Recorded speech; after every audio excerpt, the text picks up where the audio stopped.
या देवी सर्वभूतेषु मातृरूपेण संस्थिता नमस्तस्यै नमस्तस्यै नमस्तस्यै नमो नमः।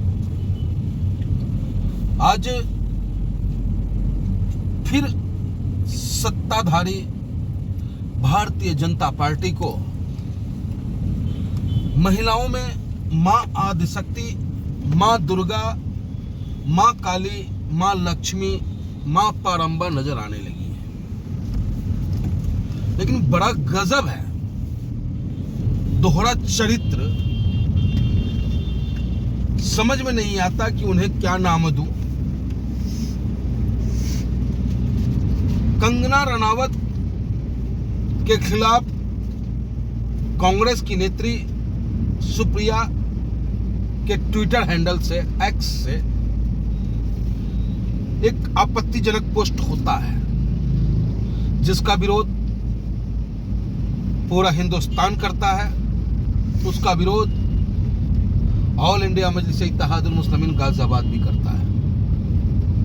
यह किसी को अधिकार नहीं है कि किसी के पर्सनल जीवन में झांकना और खास करके किसी के चरित्र पे उंगली उठाने का अधिकार न संविधान देता है, न संस्कार देता है। और वो भी एक महिला होकर जिस तरीके के उनके ट्विटर से पोस्ट आया वो अशोभनीय है।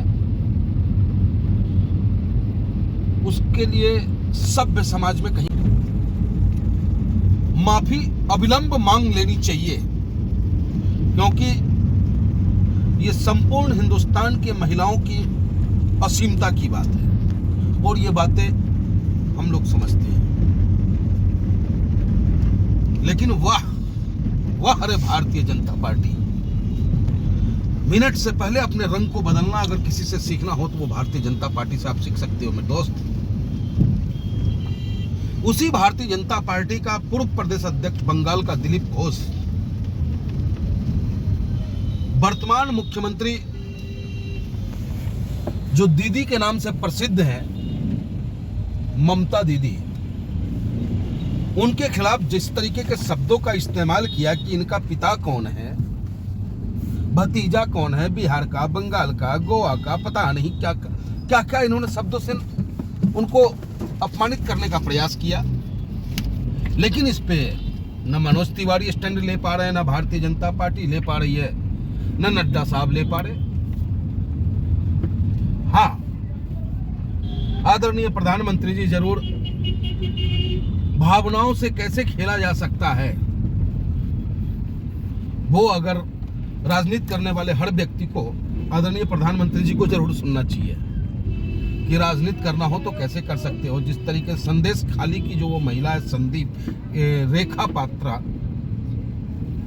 उनसे बात करना कि आप कैसा अनुभव कर रहे हो। मैं चाहता हूं कि आप मुझे बताएं, पूरे मेरे मन मस्तिष्क में उस क्षेत्र की पूरा चित्रण मेरे दिमागों में उतर जाए और आप कैसा महसूस कर रही हैं अभी अपने आप को भारतीय जनता पार्टी का उम्मीदवार बनकर। अरे भैया प्रधानमंत्री जी, फर्श से अर्श पे आप उसे पहुंचा रहे हो तो वो बेहतर ही महसूस कर रही हो।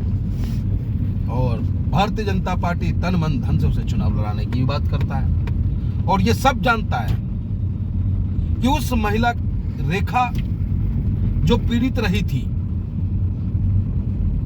उसके माध्यम से आप बंगाल की धरती पे ध्रुवीकरण कर राजनीति करना चाहते हो आप, और उसमें सफलता प्राप्त करना चाहते हो। अच्छी बात, राजनीति में आदमी कहते हैं कि मक्खी देखे घाव और राजनीति देखे दाव। तो मक्खी घाव कहीं भी हो आपके पास, मक्खी उस घाव को ढूंढ लेता है और राजनीति करने वाला व्यक्ति जो है अपने दाव को ढूंढने का प्रयास करता है, और जो ढूंढने में कामयाब होता है वो सिकंदर कहलाता है, वो देश का प्रधानमंत्री बन जाता है।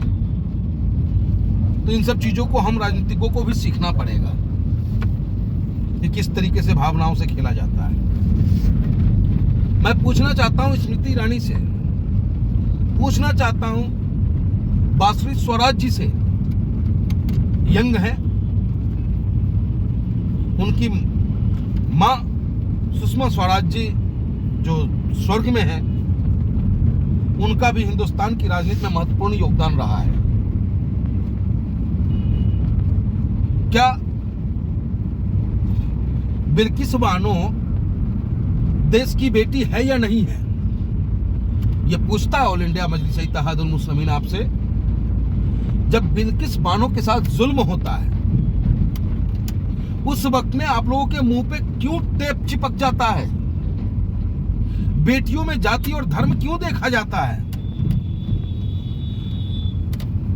होली का महापर्व चल रहा है अभी भी अपने हिंदुस्तान में, कई जगहों पे आज भी है, कल भी है। बिहार में आज और कल दोनों है। सरकारी छुट्टियां बिहार में 2 दिन का है। लेकिन इस होली पर्व के अवसर पे जो बुराई के नाश का प्रतीक ये पर्व है, इस पर्व पे जिस तरीके का सोशल मीडिया पे वीडियो वायरल हो रहे हैं, कहीं दूसरे संप्रदाय की मां बहनें अगर जा रही हो, उसे जबरन रोककर रंग लगाना, उस पे भारतीय जनता पार्टी के किसी भी कद्दावर नेता का कोई बयान ना आना, जिस तरीके से रंग डालने के नाम पर महिलाओं की असीमताओं को तार तार करने का जो प्रयास करते हैं लोग, क्या उसे सभ्य समाज स्वीकार कर पाएगा? और मेरा मानना है, ऑल इंडिया मजलिस इत्तेहादुल मुस्लिमीन का मानना है कि बेटी देश की है, बेटी समाज की है। वो किसी जाति धर्म के आधार पे उसके पक्ष और विपक्ष में बोलने का जो ट्रेंड चल गया है, उसका मैं पुरजोर विरोध करता हूं। अभी एक नेहा सिंह राठौर है जो सोशल मीडिया पे अक्सर सरकार के कारगुजारियों पे उंगली उठाते हैं, उठाती रही हैं वो, और कभी भी उन्होंने अपने शब्दों के मर्यादा को न भूला। और सरकार से सवाल करना एक अच्छे पत्रकार, एक अच्छे लेखक, एक अच्छे कवि का दायित्व बनता है कि वो सरकार से सवाल करे, ज्वलंत मुद्दों पे सरकार को घेरे। और यही काम social media activist Neha Singh Rathore करती है, जो हमारे बिहार की बेटी है, समस्तीपुर की रहने वाली है और उनका ससुराल पूर्वांचल में है, उत्तर प्रदेश में है। तो उत्तर प्रदेश की वो बहू है और